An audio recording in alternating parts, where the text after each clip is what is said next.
Friend, কেমন আছো সবাই? আশা করি তোমরা সকলেই খুব ভালো আছো আর আমি খুব ভালো আছি। তো এখন আমি যাচ্ছি একটা জায়গায়, তো ভিডিওটি স্কিপ না করে দেখতে থাকো। তো এই রাস্তাটা দেখতেই পাচ্ছি, এটা হচ্ছে আমাদের গয়েশপুরের ভাইরাল রাস্তা। তো আমরা এই রাস্তা দিয়ে এখন যাচ্ছি আর এখানে দেখতেই পাচ্ছি একটা প্যান্ডেল হচ্ছে। এটা হচ্ছে আমাদের লক্ষ্মী পুজো স্পেশাল প্যান্ডেল। অনেক জায়গাতেই প্যান্ডেল করা শুরু হয়ে যাচ্ছে। এই যে আর একটা প্যান্ডেল দেখালাম তোমাদেরকে। তো তোমরা অবশ্যই আমাদের লক্ষ্মী পুজোর মেলায় এসো। তো এই প্যান্ডেলগুলো এখন থেকেই শুরু করা হয়ে গেছে। আর এই বাড়িটা দেখো কত সুন্দর লাগছে, তাই না?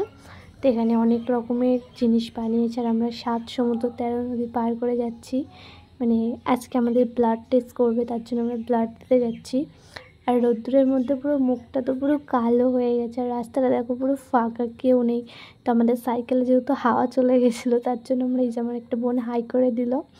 তো এখানে আমরা এখন লাইনে দাঁড়িয়েছি আর এখানে সুপ্রিয়া দেখো মুখটা কেমন। এখানে আমি ব্লাড দেওয়ার জন্য বসে পড়েছি। আমার তো খুব ভয় করছিল, কারণ এটা আমি ফার্স্ট টাইম ব্লাড দিচ্ছি, এর আগে আমি কোনো দিন দিইনি। তো সুপ্রিয়ার অবস্থা তো তোমরা খালি দেখো কেমন চিল্লাচ্ছে। চিল্লানো দেখে সবাই তো হেসে পুরো পাগল হয়ে যাচ্ছিলো। দেখো ওকে 2-3 জনা ধরেছে, তাও ওকে ধরে রাখতে পারছে না, এতটা পরিমাণে ভয় পেয়েছে। কারণ ওরও এটা ফার্স্ট টাইম, আমারও ফার্স্ট টাইম। তো তোমাদের কার কার এমন ভয় লাগে অবশ্যই কমেন্ট করে জানাবে। ভিডিওটা ভালো লাগলে like comment subscribe. Radhe Radhe.